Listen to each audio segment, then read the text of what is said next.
हे तर आपण ऑलरेडी ड्रॉ केलं होतं की क्रूड ऑइल मध्ये एक चांगला मोठा ब्रेकआउट येणार आहे.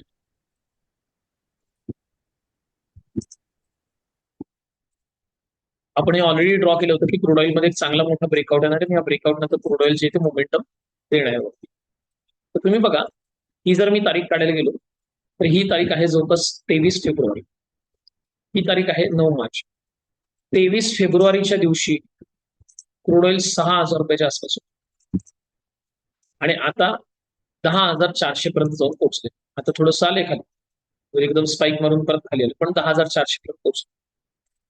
जर 26 फेब्रुवारीला जर बघाल तुम्ही, तर असं समजा की तिकडून ऑइल मार्केटिंग कंपनीज, ओएमसी, ज्याला आपण जीओबीपी, रिलायन्सचा petrol pump, Indian oil, Bharat petroleum, Hindustan petroleum, Essar, Nayara, या सगळ्या कंपन्या 6,000 रुपये पर बॅरलनी परचेस करून, रिफायनिंग करून आपल्यापर्यंत 91 रुपयाला पोहोचत होते पेट्रोल. 26 फेब्रुवारी, आणि ही पण तारीख बघा 23 फेब्रुवारी. पण आता प्रॉब्लेम काय झालाय की 6,000 रुपये पर बॅरलने परचेस करून, रिफायनिंग करून, सगळी गव्हर्नमेंटची स्टॅम्प ड्युटी, सगळ्या एक्साईज चार्जेस लावून ते आपल्यापर्यंत 91ला पोहोचत. आज 7 मार्च आणि 91 रुपये भाव आहे. उलट 40 पैसे आज ड्रॉप झाले. म्हणजे 7 मार्च नंतर पुढचा भाव तर अपडेट नाही झाला. 9 मार्चचा पण 91 वगैरे 30 पैसे हार्डली वाढले. आता जो पर्चेसिंग प्राइस आहे ना त्यांना, तो 6,000वरनं 10,400 गेला. गेलाय ऑलमोस्ट 75% हाय. 75% हाय प्राइस. तर आता सगळ्यात मोठा प्रश्न हा आहे की हा 75% हाय प्राइस साहजिक ह्याच्यामध्ये ऍडजस्ट करायलाच लागेल त्यांना.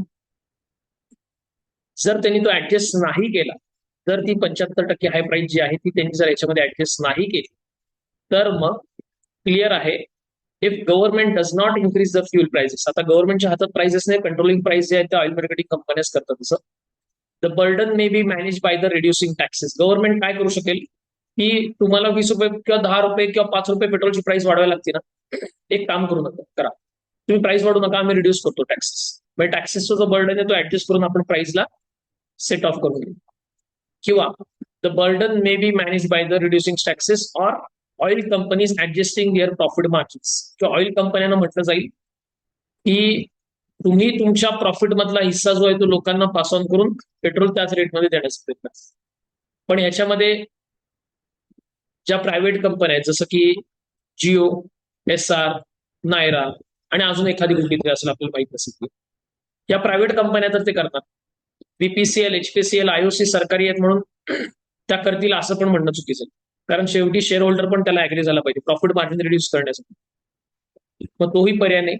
Otherwise the government is providing a subsidies to the bear the loss. म्हणजे गव्हर्नमेंट काय म्हणेल की या सगळ्या वाढलेल्या प्राइसेसमुळे किती लॉस होणार आहे, 2 लाख करोड रुपये, 1 लाख करोड. तर तो लॉस आम्ही तुम्हाला पास ऑन करतो, तुम्ही 91च्या प्राइस मध्ये पेट्रोल लोकांना डिस्ट्रीब्यूट. जर हे नाही झालं, त्यातली कुठलीच जर कंडिशन मॅच होत नाहीये, तर ह्या प्राइसेसला 100 रुपये ते 105 रुपये क्रॉस करायला वेळ लागणार नाही. कारण क्रूड ऑइल जो आहे तो 75% वाढलाय. जोक नाही, 75%. ठीक आहे. सो इकडे जर 75% वाढला, इकडे ऍटलिस्ट 20% तरी त्याला वाढवायला लागेल किंवा 15% तरी वाढवायला लागेल. तर 92 रुपीज जर आपण धरलं, कारण आता आता भाव 92 रुपयाच्या आसपास पोहोचलाय, 20% जरी भाव वाढवायचं म्हटलं ना त्यांनी, तर जवळजवळ 18 रुपये येतात. प्लस 90 जर केलं तर 108 रुपयावरून जायला. तर ते कसे डिसिजन घेतील, कशा प्राइजेस ऍडजस्टमेंट करतील. आता एक मी बघितलं G7 मीटिंग आहे, थोड्या वेळापूर्वी चालू होतं.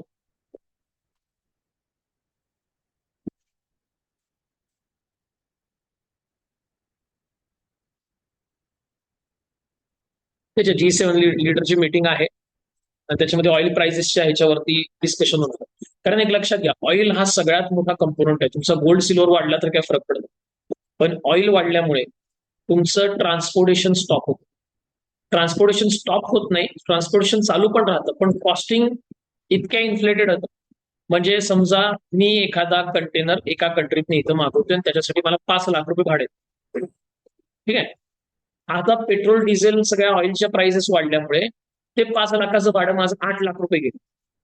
माझं जर त्या प्रोडक्टमध्येच प्रॉफिट 2 लाख रुपये राहणार होतं, तर ते प्रॉफिटच गायब झालं का? कारण 3 लाख रुपये रेंट वाढलं माझं. मग माझं 2 लाखाचं प्रॉफिट आहे आणि 3 लाखाचं रेंट हाईक झालं, तर माझं नेट प्रॉफिट किती? -1 लाख. मी बिझनेसच नाही करणार. मग मी समोर ऑर्डर देणार नाही, मॅन्युफॅक्चर काम करणार आहे. डायरेक्टली पूर्ण तुमची इकॉनॉमी स्टेबल होऊन जाते. परत क्रूड ऑइल जो पार्ट आहे तो तुम्ही केमिकल सेक्टरमध्ये यूज करता, पेंट सेक्टरमध्ये यूज करता, टायरमध्ये तुम्ही यूज करता. त्याच्यानंतर तुमच्या पेट्रोल डिझेलच्या गाड्या ऑइल मार्केटिंग कंपन्यांमध्ये तर क्रूड ऑइल मेजर असतं. तर एका क्रूड ऑइलमध्ये जवळजवळ 5 ते 6 विविध सेक्टर इम्पॅक्ट पडतो. ट्रान्सपोर्टेशनला इनडायरेक्टली इम्पॅक्ट पडतो, ते तर थांबवलंच जातं. सो एवढ्या सगळ्या सेक्टरला क्रूड ऑइलमुळे इम्पॅक्ट पडतो. त्याच्यामुळे नेहमी लक्षात घ्या की क्रूड ऑइल हा सगळ्यात मोठा पार्ट आहे इकॉनॉमीला मूव्ह करण्यासाठी कम्पॅरेटिव्हली गोल्ड. गोल्ड फक्त इन्व्हेस्ट म्हणून प्रोडक्ट आपण एका साईडला बघतो. गोल्ड वाढलं पडलं म्हणून कोणाचा बिझनेस थांबत, पण क्रूड ऑइल जर वाढलं पडलं ना तर सगळ्या बिझनेसला इश्यू. आता जिथे crude oil as a paint कंपन्या रॉ मटेरियल यूज करतात, तिथे जर त्यांना क्रूड ऑइलच महाग मिळायला लागलं तर साहजिक पेंटची प्राइस वाढेल. पेंटची प्राइस वाढली की मग परत काय होणार? सेल कमी होणार, आणि सेल जर कमी झाला तर मग परत सगळं शेअर मार्केट डाऊन जातं. त्याच्यामुळे क्रूड ज्या स्पीडनी वाढते त्या स्पीडनी आपले इंडियन स्टॉक मार्केट पडायला सुरुवात झाली. इंडियन स्टॉक मार्केट नाही, जगातलं सगळीकडचं मार्केट ते पडायला सुरुवात झाली. दिसते इथे. So the main reason for today's fall is a crude price hike, not आता ते इराणचा जो युद्ध आहे त्याचा 2 दिवसापासून शांतता आहे. छोट्या मोठ्या घटना घडत आहेत, but due to the crude price. आता क्रूड किती दिवस वाढू शकेल? तर बघा, कमोडिटी आहे ना, कमोडिटी कशीही वाढते, कितीही वाढते. आता जस्ट आपण जर इथे कंपॅरिझन करायला गेलो, साइड बाय साइड कंपॅरिझन करू. मी इथं घेतो गोल्ड, युएसचं गोल्ड घेतो आणि युएसचं क्रूड ऑइल घेतो. ते बघा,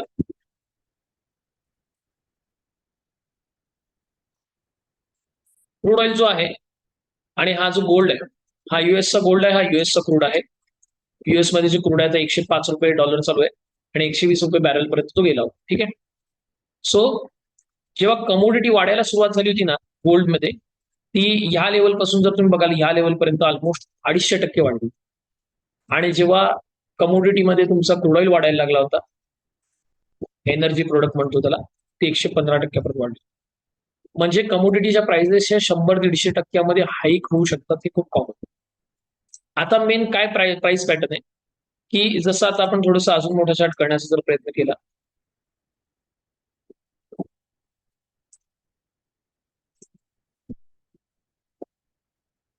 तर बघा गोल्डमध्ये जे आहे ते खूप वर्षानंतर एक ब्रेकआउट झाला होता.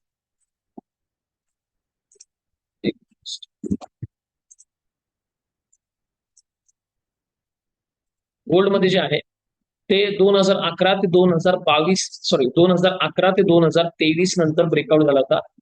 11 ते 23 जर आपण टाइम पिरियड काढला तर किती होतं? जवळजवळ 11 वर्ष. 11 वर्षांनंतर डायरेक्टली मार्केटने मुवमेंट दिली 205%.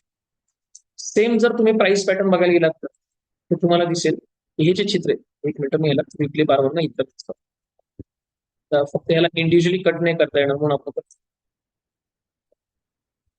जर तुम्ही सेम चित्र बघायला गेलात ना तर तुम्हाला हेच दिसेल. ते असं थोडं थोडं सेम झालेलं.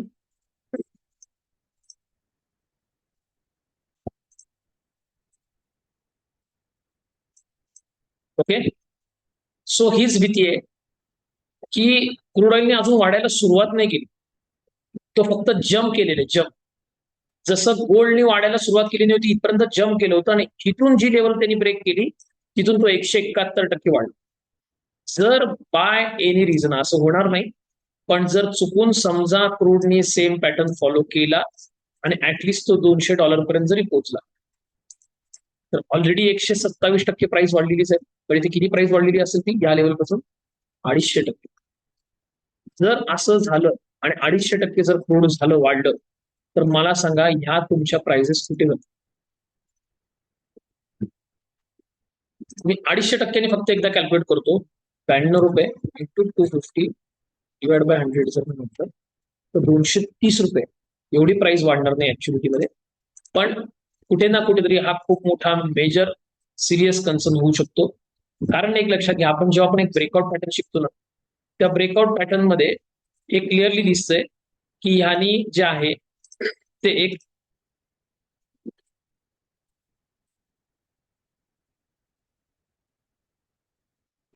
रेंज बनवलेली आहे. तो ती रेंज आपण अशी म्हणू शकतो. आणि ह्या रेंजमध्ये तो जर ब्रेकआउट देत असेल तर ह्या लेवलला एवढं तरी वरती टार्गेट त्याला द्या, म्हणजे अजून 60%, म्हणजे त्याच्या रिसेंट लो पासून 240%.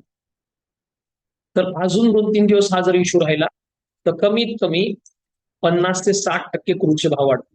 आणि जर ते भाव वाढले तर कुठे ना कुठेतरी ह्या पेट्रोल डिझेल प्राइसेस मध्ये ऍडजस्टमेंट करण्याशिवाय पर्याय राहणार. ओके. आणि बिकॉज ऑफ दिस अगेन जे आहे ते मार्केट आपलं काय होणार, खाली. तरी बघा, गोल्ड स्टेबल आहे. गोल्ड स्टेबल असल्यामुळे तेवढा अजून मार्केटला इम्पॅक्ट नाही पडला.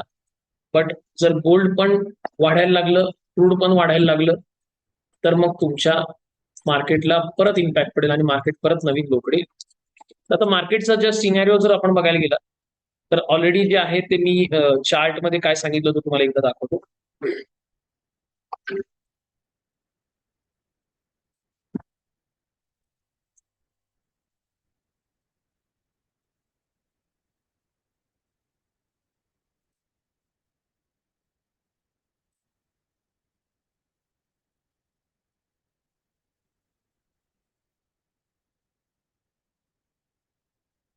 तर बघा, निफ्टीमध्ये 2 गॅप बनलेले आहेत. तर ह्या रेजिस्टरचा एक बेस करून इथे सपोर्ट घेऊ शकतो 23,008. तर आपण पहिले सांगितलं होतं की मार्केट जे आहे ते 23,800 पर्यंत एक बेस बनवू शकतो. ठीक आहे, 23,800 पर्यंत मार्केट बेस बनवू शकतो. आणि मार्केट आता 23,800च्या बरोबर लेवल पर्यंत आले, म्हणजे आज थोडंसं 700 पर्यंत आलं. आणि 700 पर्यंत मार्केट आल्यानंतर जे आहे ते मार्केटने आता थोडीशी रिकव्हरी द्यायला सुरुवात केलेली आहे, जसं आपण एक्सपेक्टेड केलं होतं तसं. त्याच्यानंतर जर मी वीकली टाइम फ्रेम मध्ये गेलो, वीकली टाइम फ्रेम मध्ये कुठलेही चेंजेस न करता जस्ट मी जर लाईन इथून रेजिस्टन्स लाईन जर ड्रॉ करण्याचा प्रयत्न केला तर तुम्ही बघू शकता, सॉरी सपोर्ट लाईन ड्रॉ करण्याचा जर प्रयत्न केला तुम्ही बघू शकता की इथे माझा एक बनला आहे. या सपोर्टवरनं मार्केट बाउन्स केला. अजून बघूया वाटल्यास ही पण लाईन कन्सिडर होते का, ट्रेंड लाईनचा सपोर्ट आणि 18, म्हणजे आणि जसे नंतर सेकंड टाइम जे हिथला जर मी असा आर, आता आपण मागे म्हटलं होतं की मार्केट मूड इंडेक्स जो आहे तो ह्या लेवलला आहे आणि इथून एक बाउन्स देणारी प्राइस आहे ती अशी. मार्केट मूड इंडेक्स ह्या लेवलला आहे ज्यावेळी मार्केट थोडं वरती होतं. आता बघूया आपण मार्केट मूड इंडेक्स कुठे 36 वरनं कुठे आलं MM.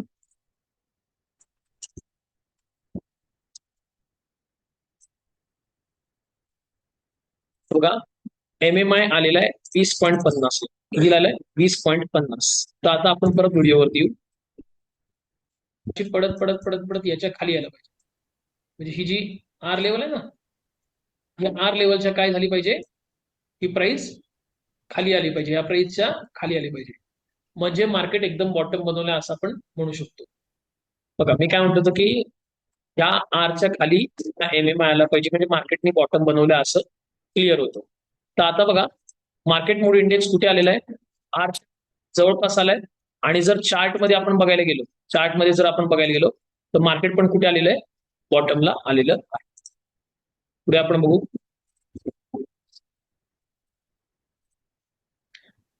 तर सध्याला ती इथे आहे. The extreme fear suggest, understand. तर आता हा सपोर्ट तर भेटला, हा सपोर्ट पर्यंत मार्केट पोहोचलं. तर आता जर तो सपोर्ट ब्रेक झाला, जर तो सपोर्ट ब्रेक झाला, जो आता आपण काय केलं होतं, प्रिडिक्ट केलं होतं की 23,800 पर्यंत मार्केट एक सपोर्ट करू शकतो. इथं मार्केट सपोर्ट बनवेल हे आपण ऑलरेडी प्रिडिक्ट केलं होतं. त्याच्यानुसार मार्केट आलं, मार्केटने जिथं सपोर्ट बनवला तिथून मार्केटने युटर्न पण घेतलं.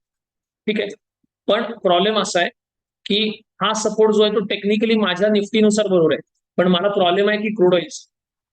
त्यामुळे हा सपोर्ट जो आहे तो माझ्यासारख्या इन्व्हेस्टरनी, FII असू दे किंवा रिटेलरनी बाय करून हा सपोर्टला ते मार्केटला वरती आणू शकतील. पण जर परत क्रूडनी जम्प केलं तर हा सपोर्ट टिकणार नाही. त्याच्यामुळे आता जर आपण बघायला गेलो तर निफ्टीमध्ये पुढे जे मेजर गॅप पडले होते ते इथे होते. त्याच्यामुळे जर क्रूड ऑइलच्या प्राइसेस वाढल्या आणि परत जर इराण, इराक आणि युएसचा युद्धाचा सिनेरिओ क्रिएट झाला तर मे बी 1-2 दिवसापुरतं किंवा छोटंसं एक पुलबॅक दिसेल आणि परत market will come to 23,200. This is a view for the now that या लेवलला अट्रॅक्टिव्ह प्राइस वरती शेअर मिळत आहेत, स्वस्तात मिळत आहेत, बट ही बाईंग झोन आहे असं म्हणणं योग्य राहणार नाही. कारण सिच्युएशन जी आहे ती डिसिजन वरती आहे. पहिलं जे मार्केट पडलं ते युद्धामुळे पडलं, आता मार्केट जे पडलं तर क्रूड ऑइलच्या जम्प प्राइसमुळे पडलं. आता उद्या परवा नंतर मी काय म्हटलं होतं तुम्हाला की युद्ध आणली 8-9 दिवस चालतं, ते युद्ध संपलं बघा, त्या मानानुसार मार्केट जे आहे ते झालं. पण आता मार्केट पडण्याचं रिझन क्रूड ऑइल होईल. तर 2-3 दिवसामध्ये क्रूड ऑइलनी पण जम्प केला 10-20% एकेका दिवसात 18-20% जम्प, 15-15% करते. 10-15% क्रूडनी पण जम्प केलं, 5% गोल्डने पण जम्प केला आणि त्या दिवशी युद्ध पण झालं. तर बरोबर आपल्याला ह्या लेवल्स मिळतील 22,900 म्हणजे 23,000च्या लेवल्स. सो त्या लेवल्स आल्यावरती आपण असं म्हणू शकतो की मार्केटनी जे आहे ते 13%चा फॉल दिलाय. किती? 13%चा फॉल दिलाय. आणि जवळपास जर आपण बघायला गेलो तर मार्केटनी जे आहे ते ऑलमोस्ट ह्या गॅपला होतं बहुतेक आपण ऑलमोस्ट जर बघायला गेलो तर 27 मे 2024 खाली बघा तारीख तुम्हाला दिसते, मे जून, म्हणजे जून 2024 पर्यंतचे जे जे आहेत ते मार्केटचे रिटर्न्स काय आहेत पूर्णपणे शून्य. तर जिथून मार्केट वाढलं परत पडलं, परत वाढलं परत पडलं, परत वाढलं परत. सो मी जर या सपोर्टला एका मिनिटासाठी ब्रेक केलं तर काय हरकत नाही. आणि इथे जर मी रेजिस्टन्स ड्रॉ केला आणि जर मी बरोबर तो बेस ऍज अ इथे काउंट करायला गेलो, हा गॅप हा वापर दिसतोय, हा जो गॅप आहे, हा जो गॅप बनला ना या 2 कॅन्डलस्टिक लो टू हाय नुसार जर केलं आणि फक्त ती लाईन फक्त एवढ्यासाठी जर ठेवली तर हे क्लिअरली असंच दिसतंय. जो गॅप मी म्हणतो ना की तो हा गॅप भरण्यासाठी खाली येईल, तो बरोबर तुमचा गॅप 23,000चा भरण्यासाठी मार्केट शकतो. सो चित्र मार्केटचं 1, 2, 3. तर करंट प्राइसेस पासून जर सिनॅरिओ वर्स्ट झाला तर अजून मार्केटला जे आहे ते 3% फॉल मिळू शकतो. पण तो फॉल मिळाल्यावरती मी एक कॉन्फिडन्स मध्ये आहे की जे हे गॅप्स बनवले होते मार्केट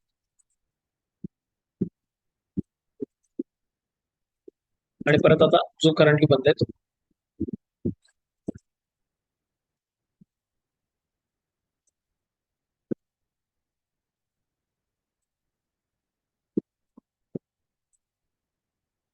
हे फील करायला तो नक्की बघते.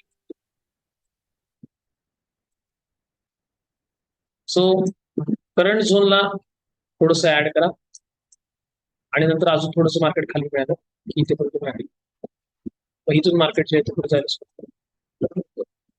Okay, that's it for now. Bank निफ्टीमध्ये बघूया काय वाटतंय.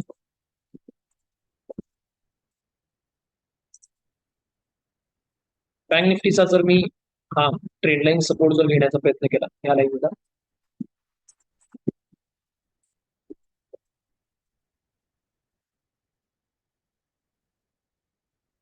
तर निफ्टीला 3-3.25% पाहिजेत, तर बँक निफ्टीला तेच 5% लागतील गॅप फिल करायला, म्हणजे हा ट्रेंड लाईन सपोर्ट घ्यायला आहे. तर मी हॉरिझॉन्टल लाईन ही act as a support consider जर केली तर तुम्ही या करंट प्राइस पासून जर बघायला गेलं बरोबर 4%, 3.5-4%, म्हणजे निफ्टी जो आहे तो तिथं ट्रेंड लाईनचा सपोर्ट घेऊ शकतो. साईड बाय साईड कंपॅरिझन आपण जर केलं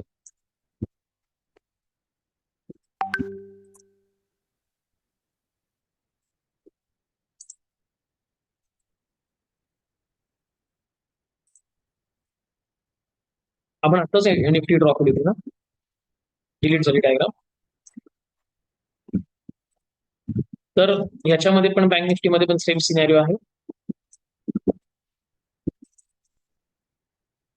सध्याच्या प्राइसला थोडेसे बाईंग करणं योग्य आहे, कारण मिस नका करू. उद्या जर सगळं सुधारलं एकदमच एकदमच म्हटले क्रूड ऑइलच्या प्राइसेस वाढणार नाहीत, सप्लाय कंटिन्यू राहणार, इराण सोबत युद्ध संपते. 2 मिनिटात हा जो चार्ट आहे ना, 2 मिनिटामध्ये हा चार्ट आहे इथून असा शकतो.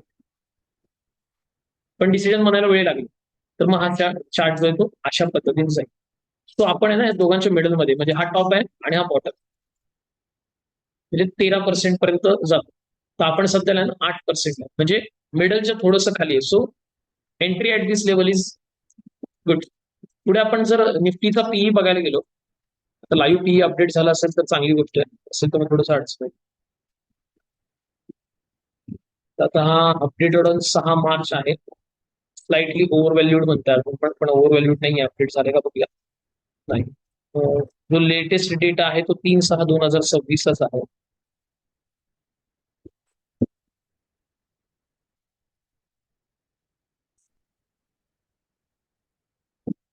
तर बघा, 21.4च्या आसपास निफ्टीचा पीई आहे. जर प्रॅक्टिकली बघायला गेलं तर त्याच्यानुसार पीईला एक ऍज अ इन्व्हेस्टमेंट अपॉर्च्युनिटी म्हणून तुम्ही बघा. सिम्पल. तर एक लक्षात घ्या की 19च्या लेवलला मार्केटचा बॉटम बनतोय, 19च्या लेवलला मार्केटचा बॉटम बनतोय आणि 41च्या लेवलला मार्केटचा टॉप बनतो नेहमी. जेव्हा जेव्हा ह्या लेवलला येते मार्केट, तेव्हा मार्केट तिथून वाढत वाढत ह्या लेवलपर्यंत जातं आणि ह्या लेवलला मार्केट आलं की पडत पडत पडत ह्या लेवलपर्यंत. सो तुम्ही आहे ना सध्याला ह्या लेवलला, आणि मार्केट पूर्ण हिस्ट्रीमध्ये म्हणजे सॉरी 5 वर्षामध्ये कधी 19च्या खाली गेलेलं नाही. तर त्याच्यामुळे तुम्ही एकदम बॉटमच्या नियर लेवलला आहात, आणि अजून 3% जर खाली पडला तर मग ही जी लाईन तुम्हाला सध्याला इथे दिसते ती मे बी लाईन असेल, आणि मग तुमची इन्व्हेस्टमेंट करायला काही हरकत पडणार नाही. जर आपण चार्ट बघायला गेलो पूर्ण,